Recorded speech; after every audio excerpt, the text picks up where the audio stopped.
Hi, Tommy. How are you? Hi, Kathy. I'm doing great. How's it going? It's going great. So, the big day is almost here, June 16th, the new album from Styx. And it's the band's first studio album in 14 years of all new music. It's called The Mission. Of course, it's a concept album. Before we talk about the album itself, I wanted to go back to the moment when the idea for this storyline was first conceived. Can you tell me when and where did you first come up with this idea? Well, it was gradual. It started out with this idea of just a little guitar, just a little run on the guitar. That if you listen to the album, the very last song on the album is called "Mission to Mars," and as it's fading in, you'll hear the guitar go doodle doo doodle doo doodle doo doodle doo doodle doo doodle doo doodle doo doodle doo, and that was what started it. I turned that into the song "Mission to Mars," and then I wrote the lyrics, and it was kind of a limerick sort of verse, a fun thing like that. And the first line that I wrote was, now I can say this is the day we'll be on our way to on our mission to Mars. And I had no idea what I was setting into motion when I did that. But that's how it started. And Willie Vankovich, who I've written with, and he's worked with Styx sort of in the background in technical stuff in the studio for several years now. And he and I worked together in Shaw Blades, and he worked with me on the Great Divide album. And he didn't realize it at the time when he was going to become the producer of the album. At the time, he and I were just writing songs. And he was somebody that I felt comfortable bouncing ideas off of. So I sent him that, and he said, "Let me send you this thing that I've been here. This has been like a recurring thing in my sleep, in my dreams." And I made a demo out of it, and it was the early version of Locomotive. So when I heard those two things, I said, "This sounds like a story." And that's how it started. And then how long ago was this? Couple years ago? Probably 2.5 years ago. All right. And you've worked with Will for a long time now, so the two of you are really comfortable together. Yeah, it's nice to have a songwriting partner that you can send the dumbest thing to, or because a lot of times something you think is dumb, they might hear that and go, "No, this is actually, all you got to do is maybe do this with it," or "No, that's really a good idea. It's just different." And this went on for months as he and I started fleshing this thing out. Was it originally something that you thought of for Styx, or was it just something maybe it might have been a project of yours and then you decided to bring it to Styx?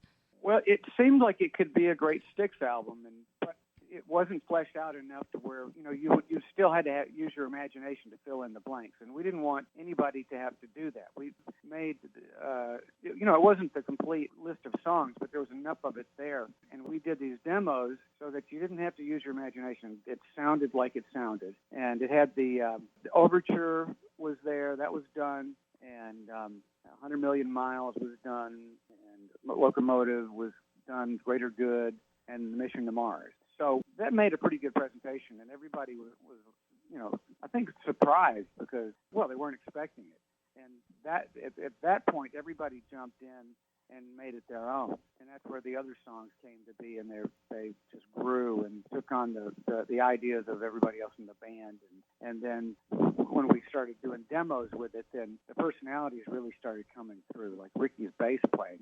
What I love is this was the bass playing that I hear Ricky play in the dressing room all the time. There was never a song for him to play that in, like Locomotive and Trouble at the Big Show. These kind of bass lines, they're typical of this lineup of Styx.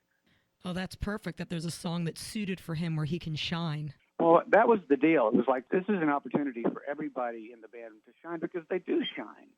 There's a lot of great playing and commitment going on. Every day, you're getting more and more new fans, and there's also older fans, maybe more casual fans, that perhaps might have fallen out of touch with the band over the years. It happens. People are busy with their lives and their families. So I wanted to take a minute to call attention to the tremendous amount of talent that makes up the Styx family today. Because as you said, each band member is a star in their own right, and together you're outstanding, truly. But let's take a minute. I just want to take a minute to talk about each member. Start with Lawrence Gowan. What makes Lawrence an outstanding performer? Well, he was born to be a performer. It's so natural to him. And, he works, on top of that, he works at it constantly, making sure when he hits the stage, his fingers are all loose and he's ready to go. And he keeps himself in top physical condition. He eats great. He's constantly challenging his mind, and he's working on music. He's really one of the most remarkable musicians I've ever worked with. All right, on bass, Ricky Phillips. Ricky Phillips, whenever we're in the dressing rooms, he's got his bass and his rig set up next to his wardrobe case, and he's back there playing stuff that, someday there will be songs for, and it's remarkable. And your monster drummer, Todd Zuckerman. He is a student of his instrument. Not only that, he's a great teacher. Todd goes all around the world starring in his drum clinics that are getting more and more popular. He came to Nashville recently and started out in one venue, and before it was over, they had changed the venue 3 times to handle all the people, and they were still standing room only in that venue. He's just so good, and so, he's been playing drums since he was 5 years old, playing gigs, and he's never stopped studying. Todd, such an amazing drummer. Is there a song on the album where we can really hear him shine? Well, the nice thing about the record is Todd shines from top to bottom of it. He recorded his drum tracks on 2 Studer 24-track tape machines and through a Neve console. It's all analog. So it's a spectacular drum sound. But there's a progressive side to on side 2, this song Red Storm, where they're fighting for their lives. And the part where they're fighting for their lives, there's these drum breaks in it, and it leads to a guitar solo. And it's Todd Zuckerman who's playing through all these different time signatures that if we go play this thing live, there's going to be some studying going on my part. Todd, this is just how he rolls. It's pretty amazing. He is a true talent. And, of course, original bassist, Chuck Panazzo. Tell me what you love about Chuck. Well, Chuck, we call Chuck the Iron Man because he's had some health problems in his adult life, and he has survived them all. If you just came around and you looked and you said, which one of these guys in the band has got a life-threatening illness, you wouldn't pick him because he's such the picture of health and vitality, and his spirit is so strong. I just love standing on the stage with him when we play Come Sail Away. Chuck has been there. The band started in his basement with his twin brother John, and he's seen the highs and lows, the ups and downs and ins and outs, and he loves this band. This band has really been part of his physical recovery. Mm-hmm. And then rounding out the family, J.Y. James Young, he's an actual rocket scientist. He has the degree in mechanical engineering, so for aeronautical engineering. So he's literally the rocket scientist. And he's the guy, he's got a mind like a steel trap. He remembers everything. It must be a burden on him.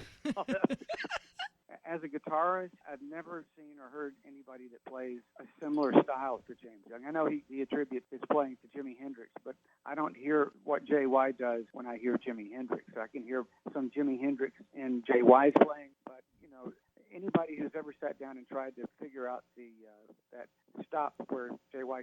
plays the opening notes of the solo in Renegade, I would dare them to try and figure out how to play that, It's just, he has a style of his own that's, I think it's part of that rocket scientist engineering mind of his that puts these ideas together that nobody else would think of. He does have an incredible one and an incredible memory. Anytime you hear him talk, the amount of details in his head just amazes me always. It's incredible. Like where we were playing this time in 1979. Like I said, I'm not burdened with all that kind of memory. Is there a song on the album where J.Y. gets to display his Jimi Hendrix? Well, it's funny you ask. I wanted to hear that on the record, and I came up with this little guitar riff that sounded like a Hendrixy progression. And because J.Y. is the engineer, engineers are very skeptical. And so we wrote this song about the big show, which is what we're calling the space program. It is the big show because, the world loves it. They want to see what's happening with it. But he's the skeptic on the big show. And so while everybody else is, all, yay, space program, yay, we're going to Mars, he's going, not so fast here, I don't trust the people who design this stuff. I don't trust the people who make it. I don't trust the people who maintain it unless it's me. If there's trouble, I'm your guy. And so that's the perspective he sings the song from. But his guitar playing is pure James Young. And that's where you hear the Jimi Hendrix influence. Oh, that's great. So speaking of rocket scientists, more than once, the band has visited NASA. I know a few years ago in Laurel, Maryland, you went to the Johns Hopkins University Applied Physics Laboratory and visited with the team, New Horizons, that was responsible for discovering Pluto's fifth moon, which, of course, was called Styx. What was that visit like when you went to NASA and met everybody? Well, we were excited to go. We had never met any of them before. We were a little bit late. We got lost going up there, and when we walked in, well, first of all, Alan Stern, who's the guy who planned the whole thing, he's the guy who dreamed up the project. He put the team together. He built the rocket. He put the whole team together who sent that thing on a 9-year mission and sent it straight as an arrow to Pluto. Wow. There he was with a laptop as we walked in. He said, come here.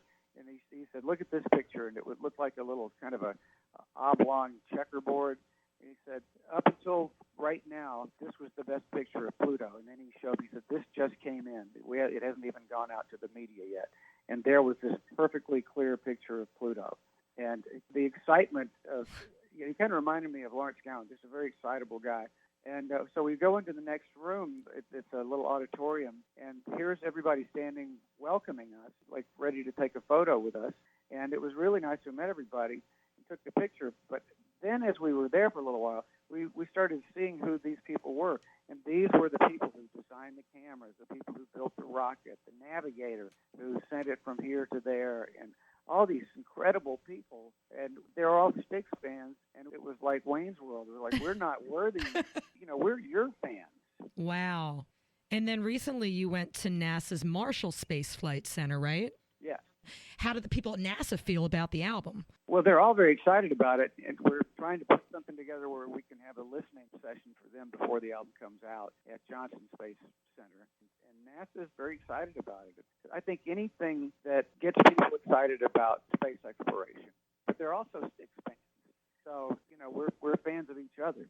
Now, we should make clear that, of course, the concept of the mission is the first manned mission to Mars, and it takes place in the year 2033. Mm-hmm.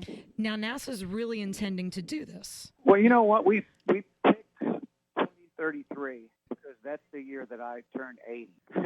Wow. And then we started looking it up, and lo and behold, that's the year they actually plan to do it. That's amazing, just to think that this is possible. It is, and I learned so much in the developing of all this. Alan Stern was a great resource. And I was saying, would it be possible to? Do you think there'll be a nuclear rocket? He said there was a nuclear rocket built, I think, in '71 or '77, but it never got any further developed because it was just, the people didn't want to have something like, a nuclear, atomic engine at that time. But it was developed, and he said yes, absolutely. It's highly possible that by that time there'll be a nuclear rocket, a nuclear engine online. Wow. So with the album, the name of the spacecraft is Key Dive? Key Dive. All right. Who came up with that name? How did you arrive at that? Well, Lawrence, a couple of years ago, came up. Well, we've been hearing him play this in sound checks and rehearsals, and we finally said, you should play this live. It's really good. He had been playing it for his father, who's in a nursing home, who's 92 years old. And his father had a picture of the ship that he was on in World War II. It was built in Tacoma, Washington, but it was loaned to the Canadian Navy and Royal Navy. And it was called Key Dive, which is Egyptian for the ruler, like Viceroy. And that was a ship that his father, Patrick, sailed on in World War II. And so that's when he decided, when he saw that, his father asked him, what do you call that? And he said, I think I'm going to call it the Key Dive, or Key Dive is what it's called. And so he started playing that in concert probably over a year ago. But we didn't decide to put it on the record till right near the end. There was another song that was in its place, but it felt a little bit redundant because of other songs that had come along. And so I recommended, let's take that song. It was a song that I sang, too, but I thought Key Dive would be better in that position. And so Lawrence was already in the studio cutting piano parts, and we just decided to go out and play it. And he played it 2 or 3 times, and it was like the first or second, might have been the first time he played it. It's got this sort of urgency to it. We didn't play it. A lot of times you play things to a click, which is like a little, it's like a little drum beat to right. keep time. But he didn't do this to a click. He just played it, so it has a human feel to it. And so he did that, and then I started hearing these other parts to it. And So I went home in my studio and I put a keyboard on it, and I put those guitar parts in the middle of it, and then the vocal part at the end of it. And it was one of those things where I kept it to myself. But Lawrence is going to kill me for doing that to a song, and so I kind of snuck up on it. I played it for other people and said, "Yeah, you got to play it for Lawrence," and he loved it. It's a beautiful piano. Yeah, songwriters we're very insecure people.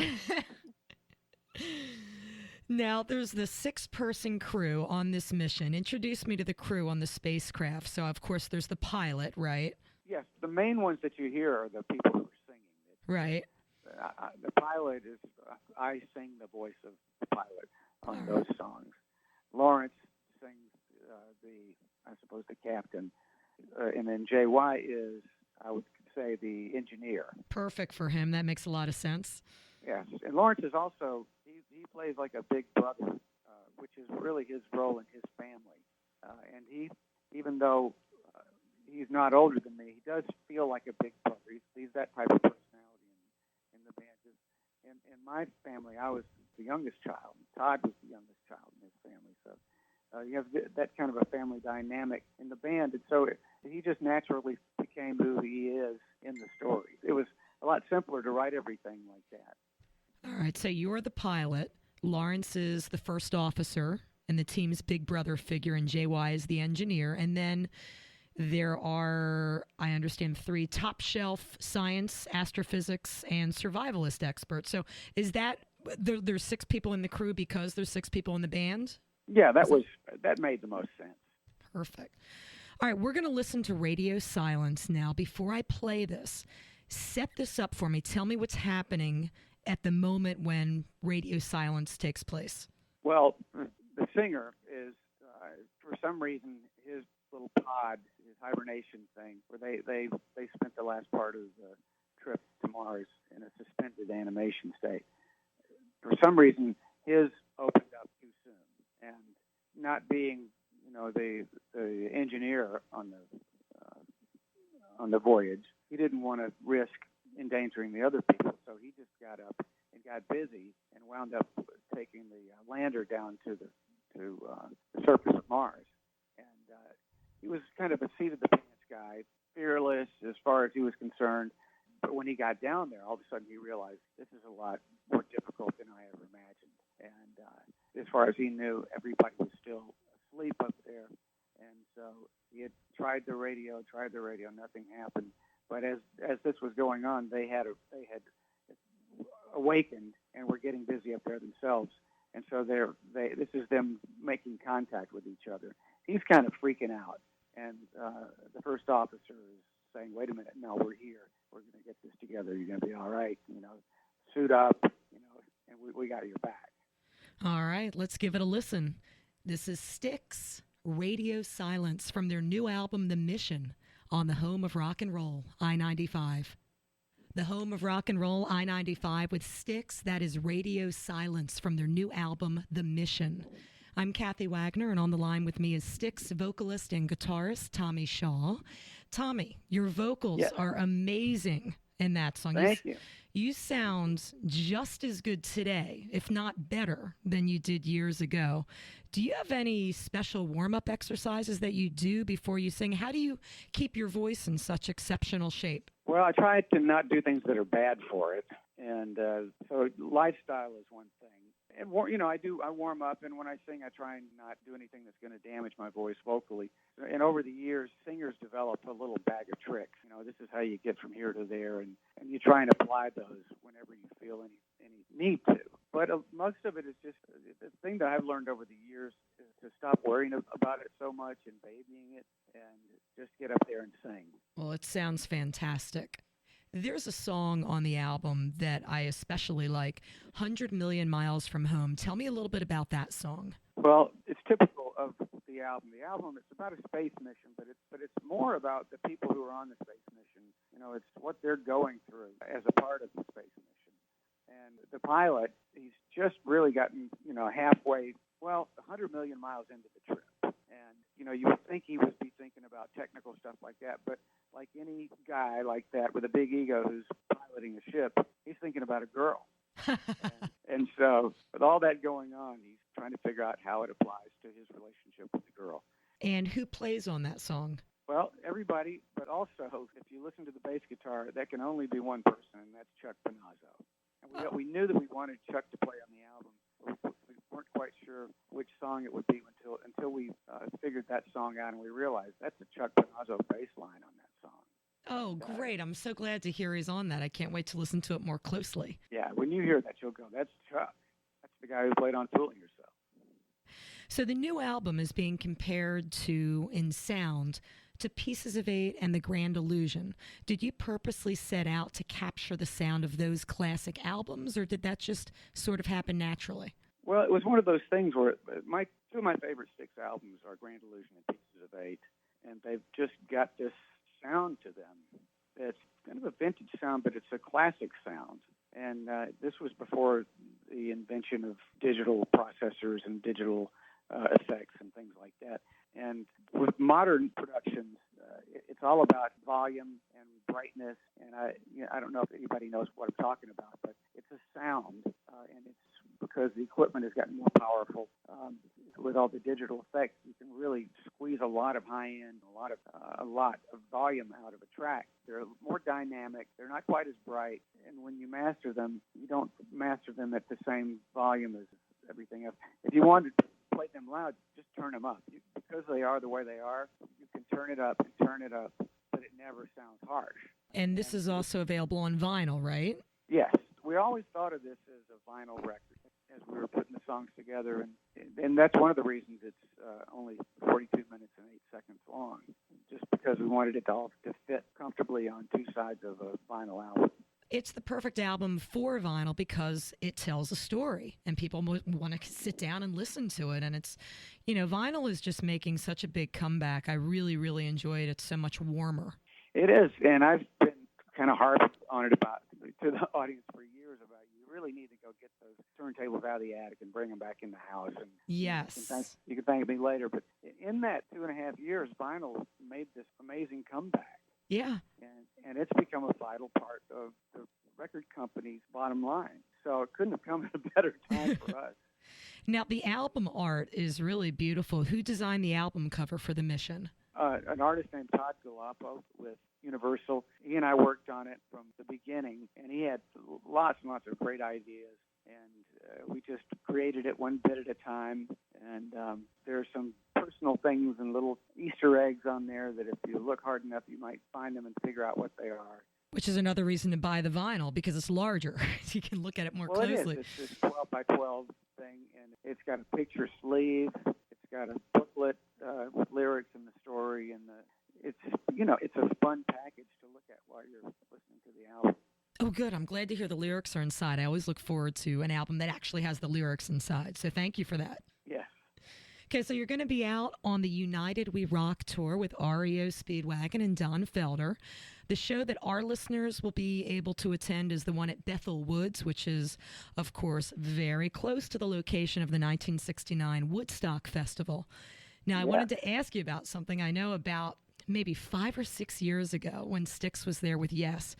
Before the show, you took an acoustic guitar and actually went out to the site where the stage stood. I did, and I sang the Crosby, Stills and Nash song Woodstock. Tell me about that afternoon. I mean, it was like a few hours before the show? It was just totally impromptu? Because I love this story. Well, there was a guy there who was kind of he had been at Woodstock, and he had worked there on the grounds for years and still probably driving a van around there, showing people around, and he took us over there. So I said, that was when I decided, will you take me over there? And let me go get my guitar and get the lyric sheets. I want to get the words just right. And I went over there and recorded it, just sitting on the ground, sitting on the spot. Wow. I think there's a video of that on YouTube. I'll have to dig that up and post that so people can check it out. But I just thought it was so cool that you did that. Oh, it was, I was too young to go to Woodstock when it was actually going on. I couldn't even go to see the Beatles. I was just a couple of years too young for my parents to let me go do that. Well, one of the things that is so great about Styx is that you appeal to all ages.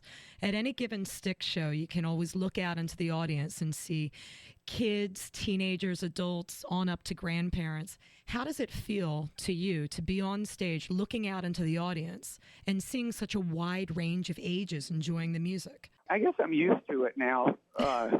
It's something that happens gradually over time. And it is kind of strange when I look out there and I see gray-haired people, but I see kids that are young enough to be their grandchildren there. And just a couple of days ago, Jeannie, my wife, and I went to her brother's place. Her whole family was there up by Kentucky Lake.